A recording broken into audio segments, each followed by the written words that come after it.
Today we've got another review. This time we're looking at a 1980s movie franchise hopping into video game format. This isn't a port of a movie though, but instead it's based in the universe and tells an original story. RoboCop Rogue City, released in 2023, was published by Nacon and developed by Teon.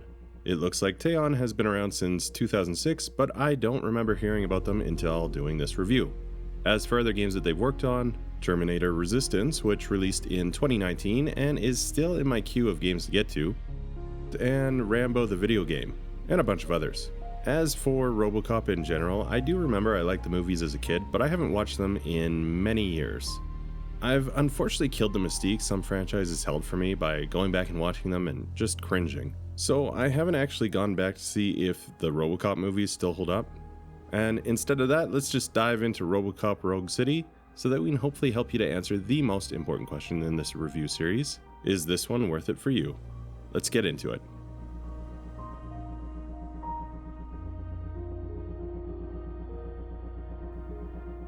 Okay, so let's set this one up a bit. RoboCop takes place in a dystopian near-future Detroit. The player takes on the role of RoboCop, who was a Detroit police officer, Alex Murphy, but is killed in the line of duty. Now, in this dystopia, a mega corporation, Omni Consumer Products, exists, and they actually own the privatized police force. So they end up converting the deceased Officer Murphy into RoboCop, basically turning him into an extremely armed and armored cyborg police officer. The game is going to follow RoboCop as he struggles with visions of his past life while hunting down a rising threat to Detroit, the new guy. This is going to happen while the politics of Detroit and Omni Consumer Products plays out, with the corporation having the desire of wiping out old Detroit and rebuilding it as Delta City. As RoboCop, you get to choose which side you support in various NPC dialogues. For example, by choosing to support a mayoral candidate of choice with politics matching the future you would prefer to see.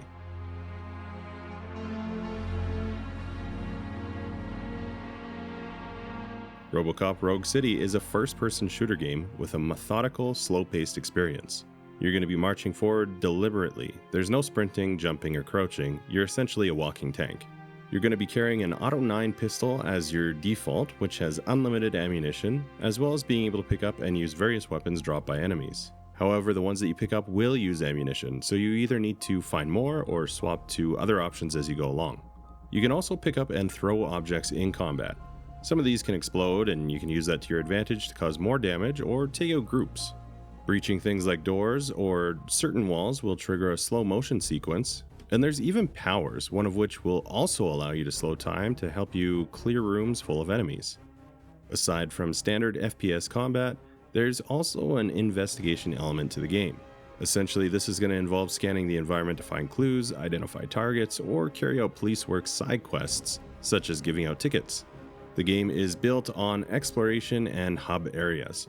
For the most part, you start in the police station, maybe walk around and do some small side quests there, talk to NPCs, that kind of thing. Then when you're ready, you head out to the mission zone, which will typically be Old Detroit, but there are some other areas as well. These mission zones allow for you to do some exploring and complete more side quests, as well as completing the main objectives in the area. Oftentimes, the main objective is going to feel like one of those old-style arcade shooters. You're essentially just walking forward and taking out enemies. Again, this is going to feel very much like a walking tank simulator. Once you complete missions, you'll get a mission rating, which will correlate to the amount of experience you gain. Experience is then used to purchase skill upgrades, with these upgrades separated into combat, armor, vitality, engineering, focus, scanning, deduction, and psychology.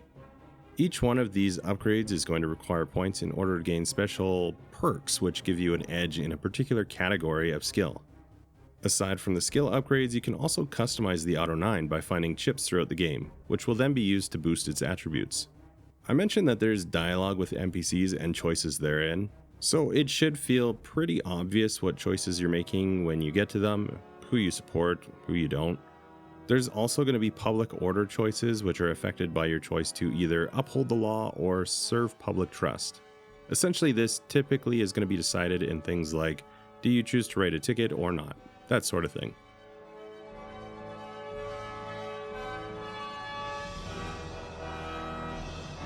So I don't think I have anything to compare that is a really great one-to-one comparison. So instead, I'll give a few examples that are similar in some specific way and just explain where I'm coming from. First, I'm going to bring up the Deus Ex series. What's similar is the first-person shooter aspect. There is some skill upgrade choices in both, and there's some dialogue-driven choices in the games. Taking it a step farther, Deus Ex also leans into the idea of corporate control and struggling with the question of if the protagonist accepts their transhumanist nature or not. Of course, we also have some major differences, as Deus Ex tends to be more stealth-oriented and RoboCop is a walking tank simulator, so there's that.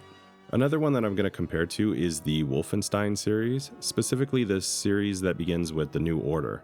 Again, we have a first-person shooter game, but the reason I chose this one is that it does have a slower pace than many of the other shooters, being a more methodical style, rather than the chaotic run and gun similar to something like Rage 2 or the newer Doom games. Broadly speaking, I would also compare to the classic arcade shooters. I'm not talking about a particular game because I can't remember specific ones, but I did put a bunch of time into playing these back in the day. The slow lumbering walking and breaching and clearing rooms gave me very similar vibes to this classic, completely on the rails style of shooter experience. If you have any other suggestions that you can think of that I didn't mention that are good comparisons, please put them down in the comments along with why you think so that other gamers can benefit from the shared experiences of the internet.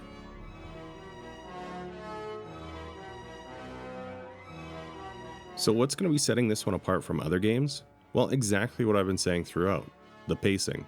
This is going to be an incredibly slow and heavy style of movement for a shooter, and this creates a unique feel as you're playing as a tank, not someone sprinting around the battlefield. This is the exact opposite direction that, say, Bethesda shooters have been going with, Doom for instance, almost feeling like a sweaty PvP grind. Another unique feature is going to be the development of your default weapon. Being able to upgrade and modify it as you go means that it'll improve as the game ramps up difficulty, making it always feel like a solid choice. Lastly, this one stays true to the dystopian 80s vibes. I might not remember the movies that well, but many of the locations, such as the police station, feel like they're coming from an 80s movie. It's a unique take on the retrofuturism as well, as it has the futuristic feel but from the perspective of the 80s, rather than a more modern take on futurism blended into a retro aesthetic.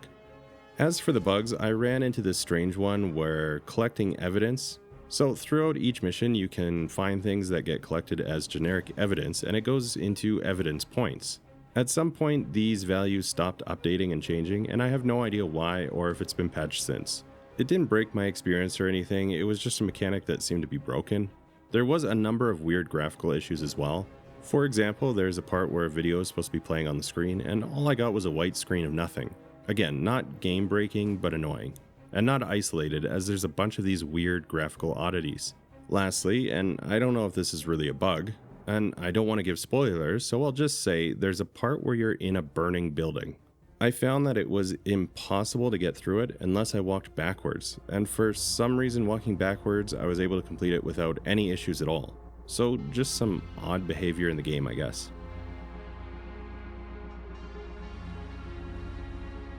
As far as graphics and sound, I think the graphics are interesting aesthetically. We have that retrofuturism, but it really does play out as if this is futurism from the perspective of the 80s.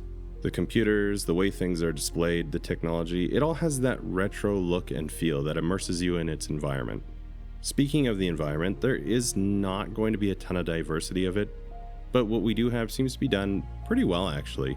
The NPCs in the game are okay, but I found that sometimes they looked a little out of place in their environments. Also, you have some strange movements that feel like a much older game. So like how NPCs look walking upstairs and other things, for example, it just has a weird clunky feel of a much older game than this. This is all going to be subjective, so just use the gameplay footage to decide for yourself how you feel about it. As for sound, it was fine. RoboCop has a very monotone delivery of dialogue, as he is supposed to, and actually the voice actor is the actor Peter Weller, who played RoboCop in the movies, which is amazing. As for the rest of the dialogue, the delivery seems to be on a spectrum of good to bad in my opinion. Regardless, I'll just play some examples of the sound and the dialogue so you can know what to expect and you make up your own mind on it. It's been proven time and time again that such action leads to a reduction of future demand, yours included. Antitrust laws are there for a reason. Shit, Maurice! All we want to say is that you violate the basic rules of the market with your predatory pricing. We can't just go along with that. They didn't think that through. Maybe you can put an end to this after all. I am missing vital information in order to resolve this case. Is he going to arrest me? No, it's your first offense. So he'll let you off with a warning. Right? Right. Guys, we've got company. Anyone expecting a silver freak? Drop it, scum! Torchhead will burn you alive!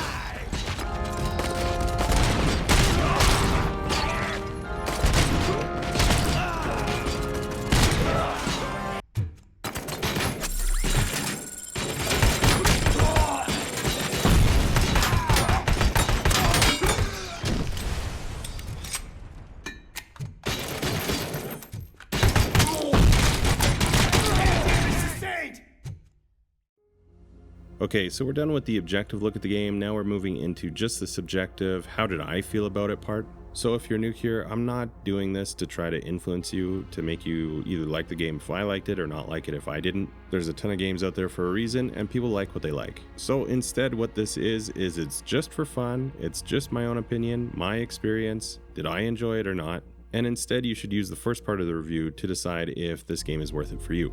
Quick side note, I also don't use any number ratings or something like that because I don't believe in it. So it's just a simple, did I enjoy it and why? So did I enjoy RoboCop Rogue City? It's not without its charm. Overall, I would say yes, it was a decent experience. I really did like the fact that it leaned into the 80s style and aesthetic, and the story was fine, nothing mind-blowing or revolutionary, but it also wasn't too bad. The gameplay itself is generally fun. I guess the critique is that it's going to feel fairly repetitive pretty quickly. As I said a couple times, it's a walking tank simulator, and that's about it. You just walk through and annihilate hordes of enemies. For the most part, this is going to be extremely easy to do as well. Personally, I felt like the challenge was quite low in this one, with the only exceptions being some of the boss fights. They can be very bullet spongy, and because of that, some of these fights can go on for an unreasonable amount of time. The other side tasks are all going to be very simple as well. Like, most of them are just fetch or go to a location and do a very basic thing. Maybe scan some stuff, that's about it. I guess overall, it's just everything is really simple and bare bones here. The story isn't too deep, the gameplay is basic, the side quests are short and simple, the puzzles are quick and easy. It's one of those games that are just great when you get off work and want to turn off your brain and shoot things. I've brought this up in the past with other games. For example, the Call of Juarez games I criticized as being essentially mindless shooters, but really RoboCop just takes this idea to a whole new level. If it wasn't for the in-between mission dialogues, it would feel exactly like those on-the-rail arcade shooters of the past. When it comes to the dialogue, I'm kind of torn here. In some instances it's pretty good, but in some, I don't know. I think I get what they're going for. Like, the whole idea is that it's supposed to be a retro B-movie in tone, but the enemies here are all essentially just cheesy edgelords. I do think that this is intentional, but at least for me, it gets old pretty quickly, and so I need to take some breaks in between playing. So when clearing out enemies, I didn't find it particularly difficult to get headshots, but if you don't go for headshots, the enemies are just bullet sponges. You should basically almost always be going for headshots in this game, unless you're dealing with a unique enemy type or boss that requires some other method. From what I've seen online, most people either love this game or hate it, and I'm probably in the minority here because I didn't mind it, but I didn't love it. In order to enjoy this game though, I think you need to either really have wanted a RoboCop game, or just don't mind playing a completely mindless shooter with simple gameplay and a very basic storyline. If you're okay with that, maybe RoboCop Rogue City is the one for you. Regardless, I hope you enjoyed this look at RoboCop Rogue City. If you've already played through the game, please let me know down in the comments if you agree or disagree with my own opinion. And if the video was helpful or entertaining, please give it a like here. Also, please consider subscribing to the channel. We've recently crossed 3,400 subscribers, and I thank you all so much for that. But if you're new here, I'd love to see you subscribe and join the community to help direct the future of the channel. Thank you so much for taking the time to watch today, and until next time, take care. Right. It's late.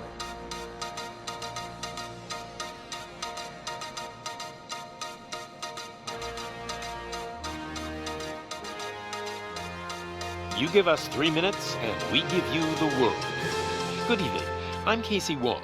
A military submarine that went missing over 3 years ago has suddenly